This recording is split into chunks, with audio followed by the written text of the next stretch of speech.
السلام عليكم ورحمة الله وبركاته. هنتكلم النهاردة عن هي ليه مدة المباراة 90 دقيقة.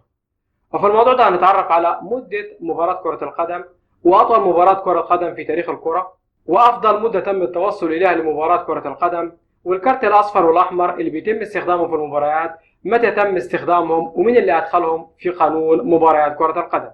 خلينا نبدأ.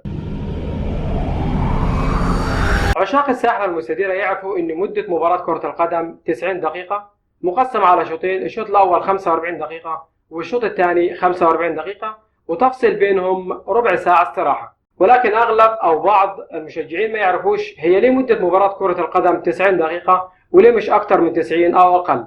في البداية ما كانش في قانون بينص على تحديد مدة معينة للمباراة، ولكن الفرق هي اللي كانت بتحدد مدة المباراة قبل بداية اللعب، وبالتالي مدة المباراة ممكن تكون ساعة أو نص ساعة، أو حتى في بعض الأحيان ما كانش في تحديد مدة معينة للمباراة. فمثلا كان عامل انتهاء المباراة إن أحد الفرق إذا أحرز 4 أهداف الأول هو اللي يكون فايز بالمباراة، وبكده تنتهي مدة المباراة. لكن أسلوب تحديد مدة المباراة ما كانش بيعجب أغلب الأندية، وده لأنه كان بيخلي تحديد مدة المباراة بيتم بشكل فوضوي وعشوائي. وفي بداية الثمانينات قررت الأندية الإنجليزية الاجتماع فيما بينها لتحديد مدة محددة لمباراة كرة القدم، وبالفعل أسفر الاجتماع عن الاتفاق على أن مدة المباراة هتكون ساعتين. الشوط الأول هيكون مدته ساعة والشوط الثاني ساعة، تفصل بينهم نص ساعة استراحة.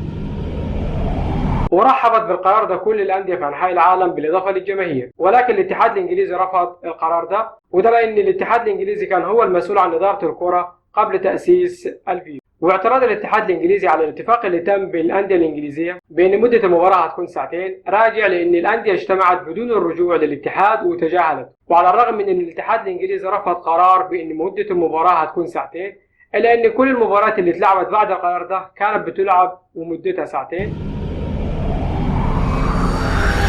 وقرار ان مده المباراه هتكون ساعتين ما استمرش كتير، وده كان راجع في شق اول للجماهير لشعورها بالملل لطول مده المباراه، والشق الثاني للاعبين لتعرضهم للارهاق الشديد والاصابات المتكرره بسبب طول مده المباراه. وفي عام 1897 خرجت جامعه كامبريدج بدراسه مفادها ان افضل مده لمباراه كره القدم هي 90 دقيقه، مقسمة على شوطين، الشوط الأول 45 دقيقة والشوط الثاني 45 دقيقة، ويفصل بينهم استراحة 15 دقيقة. وفي نفس العام اللي هو 1897 أصدر الاتحاد الإنجليزي أول قانون في تاريخ كرة القدم اعتمد فيه مدة المباراة ب 90 دقيقة. وعلى ذكر مدة المباريات ممكن يجي في بالك سؤال، هي إيه أطول مدة وصلت لها المباريات؟ أو بمعنى تالي هي إيه أطول مدة مباراة في تاريخ كرة القدم؟ في العادة بتكون مدة المباراة 120 دقيقة، وهي عبارة عن 90 دقيقة بالإضافة ل 30 دقيقة مقسمة على شوطين إضافيين كل منها 15 دقيقة، ودي اللي بيتم اللجوء إليها لحسم نتيجة مباراة من التعادل السلبي أو التعادل الإيجابي للوصول لفوز أحد الفريقين، وكده تنتهي المباراة. وأطول مباراة في تاريخ كرة القدم كانت في الدوري الإنجليزي في القسم الأول بين فريقين وهم ساندرلاند AFC وديربي كاونتي FC عام 1894. وفي المباراة دي تأخر الحكم فريدريك كيركهام عن الحضور لملعب المباراة، وده كان ناتج عن تأخر القطار اللي كان جاي فيه من لندن. فاضطر موفد الاتحاد الإنجليزي جون كونكوير بإدارة المباراة. وبعد انتهاء الشوط الأول من المباراة حضر حكم المباراة الأصلي فريدريك كيركهام، وفي اللحظة دي عرض الحكم على قائد فريق ديربي كاونتي FC بأنه يكمل فقط الشوط الثاني أو أنه يبدأ المباراة من جديد. واختار قائد فريق ديربي كاونتي أنه يبدأ المباراة من جديد، وبكده المباراة اتلعبت 3 أشواط بدل من شوطين في العادي.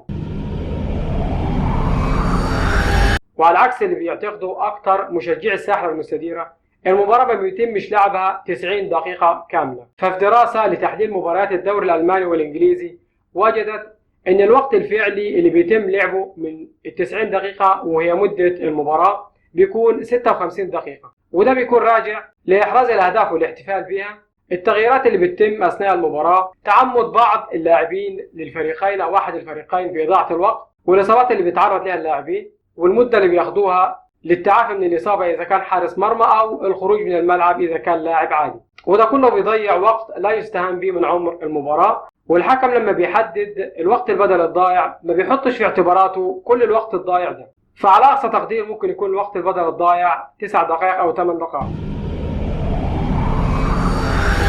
وفي أي مباراة ما بتخلاش من كارت أصفر أو كارت أحمر لأحد اللاعبين، فايه هو تاريخ الكارت الاصفر والاحمر ومين اللي ادخلهم لمباريات كرة القدم؟ كين اوستن كان عضو في لجنة الحكام بالاتحاد الدولي عام 1966، وفي اثناء مشاهدته لمباراة بين الارجنتين وانجلترا على ملعب ويمبلي الحكم طرد قائد منتخب الارجنتين، ولكن اللاعب رفض الخروج بحجة ان الحكم ما انظرهوش قبل الطرد، مع ان الحكم انظر اللاعب ولكن بلغة ما فهمهاش قائد المنتخب الارجنتيني. واستوحى كين اوستن من اشارات المرور فكرة الكارت الأصفر والأحمر على اعتبار أن الألوان تكسر حاجز اللغة، فيكون الكارت الأصفر للإنذار عن مخالفة والكارت الأحمر للطرد. وتم بداية استخدام الكارت الأصفر والكارت الأحمر في كأس العالم بالمكسيك عام 1970. ولحد هنا الحلقة خلصت، ما تنساش تبص على المصادر هسيبها لك في وصف الفيديو.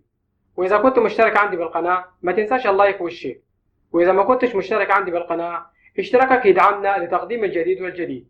والسلام عليكم ورحمة الله وبركاته.